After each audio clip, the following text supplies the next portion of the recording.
त्याग व्याग करना नहीं पड़ता, कुछ दम नहीं है, त्याग व्याग से डरा मत करो। आत्मा का आनंद जब मिलता है उसके सामने त्याग तो कुछ है ही नहीं। समझ में आया? कल रात को कोमल पूछ रही थी प्रतिमाएं, तो 11 प्रतिमाओं के बारे में समझाया थोड़ा, तो बोली तो बहुत कठिन है। बोली इस तरफ से देखो तो बहुत ही कठिन है जी, दर्शन प्रतिमा, व्रत प्रतिमा, सामायिक प्रतिमा, सबका स्वरूप बताया, तो बोली तो बहुत कठिन है। हमने कह रही भाई ये बाहर से क्यों देखती हो, ये तो बाहर से वर्णन है, और चूंकि तुम्हारे पास बाहर की दृष्टि है तुम्हें ही समझाना पड़ेगा, और हम कैसे समझाएं तुम्हें। लेकिन ये बाहर की प्रक्रिया कुछ नहीं है, ये तो अंदर अतीन्द्रिय आनंद आता है तो बाहर में ऐसा उसका जीवन बन जाता है।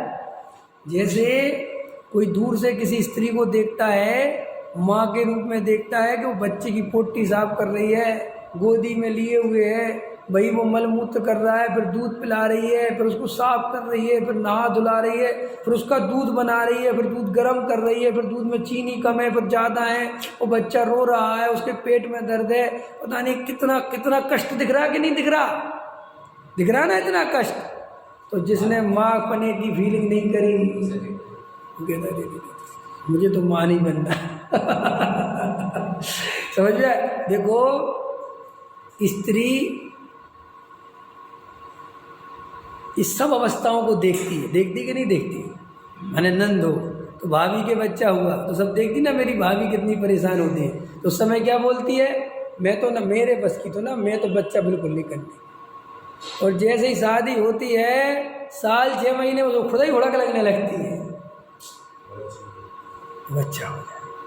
और अगर गलती से ऐसी कोई ऐसी स्थिति बने कि बच्चा नहीं हो रहा है, 2 साल हो गए, तो इतनी चिंता, कह रहे काहे की चिंता, अच्छा है ना नहीं हो रहा तेरे, इतना दुख भोगना पड़ेगा। अरे वो कहते मैं सब दुख भोगने को तैयार हूँ। लोग डॉक्टरों पे जाके इलाज करवाते हैं, लाखों रुपए खर्च करते कि बच्चा होना ही चाहिए। अच्छा डॉक्टर उस समय समझाए, अरे बहन बढ़िया है तेरे नहीं हो रहा बच्चा, 9 महीने पेट में रखेगी, तेरे पेट में टाँके पड़ेंगे, बच्चा बाहर निकालेंगे, भयंकर कष्ट हो जाएगा, तेरे रीढ़ की हड्डी में इंजेक्शन लगेगा, जिंदगी भर तकलीफ बनेगी, यह सब समझाए तो क्या मान जाएगी कि नहीं करो? अरे वो कहती बकवास बंद कर, मैं तेरे पास बच्चा के करवाने आई, तो दुनिया भर की बात। देखो कितना, क्योंकि वो जो उसकी ममता है, वो जो उसका मजा है, उसके सामने कष्ट कुछ भी नहीं है। ऐसे ही जब आत्मा का जो आनंद है उसमें वनवासी, जंगलवासी, नग्न दिगंबर हो जाना, एक बार भोजन करना, एक कुछ दम नहीं है रे भाई। ये बाहर से तुम्हें लगता है मुनिराज तो अतीन्द्रिय आनंद का भोग करते हैं। 4x6 की दुकान हो, खड़ा ना ढंग से हुआ जाए तो तुम दूर से देख के कहते रे रे रे रे रे कितनी कम छोटी दुकान है बेचारे की, कितना तक कष्ट होता होगा। और उसकी दिन की 1 लाख की बिक्री है और 50% का मार्जिन है क्या। और गए तुम बड़े दुख देख के, तो बेचारा दुखी होगा, उसे कह रहे भैया तू तो बड़ा दुखी है। वो कहे पागल पागल कि नहीं आप खड़े रहते हो, पैर बिल्कुल बताओ। अरे कुछ नहीं, तुझे पता है 1 लाख रुपए का माल बिकता है, 50,000 रुपये बचते एक दिन में। तो कहता हे भगवान ऐसी दुकान मुझे कब मिले, तो कष्ट हट गया। देखो ये समझो, तुम्हें जिस चीज़ का आनंद पता चल जाए उसके बदले वो कष्ट नहीं लगते हैं। ये तो कष्ट तभी तक कष्ट लगते हैं जब तक उसका आनंद नहीं मिले। बचसेन जी दूल्हा तो बने थे आप, और आप हम बने थे तब तो हमारे बचसेन जी दूल्हा में हमारे साथ ही थे। जब हम दूल्हा बनते, सही बताओ कष्ट होता है कि नहीं होता है? कष्ट होता है। अब तुम लोग को होता हो चाहे नहीं, मुझे तो बहुत हुआ था कि क्यों, क्या भैया बैठे रहो एक जगह, खड़े रहो, जो बताता जाए वैसे करते रहो, पूरी ड्यूटी करो भाई बिल्कुल एकदम, हैं समझ में। अब गर्मी लगे तो लगने दो, जो होए वो तो होए, सब होता है कि नहीं होता है जो। और बाराती तो मजा लेते रहते, वो बेचारा दूल्हा अपना जो है, और दुल्हन तो और ज़्यादा कष्ट भोगती, मेरा कहना लग। अब आजकल तो थोड़ा समय बदल गया, एसी फेसी आ गए, सब अनुकूलता हो गई। तब पहले तो इतनी तकलीफ, बहुत तकलीफ है। तो अभी देखो इतना कष्ट सहता है, फिर भी अंदर ही अंदर उसे बहुत आनंद आ रहा है। उसे भूले हम करें, हाँ उसे भूले हम करें, वो हमारा ब्याह। हाँ तुलसी गाय बजा के देश काट में पाओ।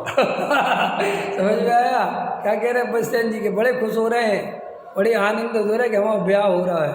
और तुलसीदास जी कह रहे हैं मूरख चंद काट में जा रही है तेरी गर्दन। समझ में आया? पता रही है तुझे? अरे तो लोक में भी ये व्यवस्था है कि जीव को जहाँ आनंद दिखता है वहाँ कष्ट नहीं दिखता। और हम ग्रस्त कोई कम कष्ट नहीं भोगते, हमारे सामने मुनिराज कोई कष्ट नहीं भोगते।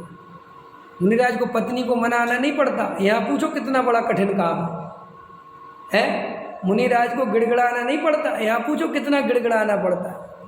तो इसे कष्ट ही नहीं समझता। सारे जगत के मूर्ख आदमी सोचते हैं कि ग्रस्त तो मस्त, काहेगा ग्रस्त मस्त है, त्रस्त है बेचारा। पहले कमाने जाओ, समझ में आया, वहाँ लगो, फिर उसको खर्च करने में भैया 10 रुपये किलो नहीं लूँगा, 8 रुपये किलो दूंगा, उससे मगजमारी करो।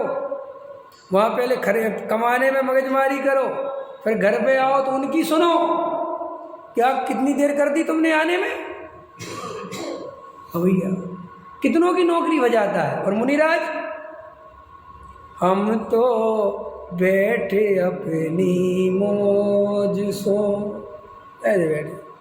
मुनिराज 50 आदमी आ गए, चलो हम तुम्हें नरियल है, भाग रहे थे ऐसे कि नहीं।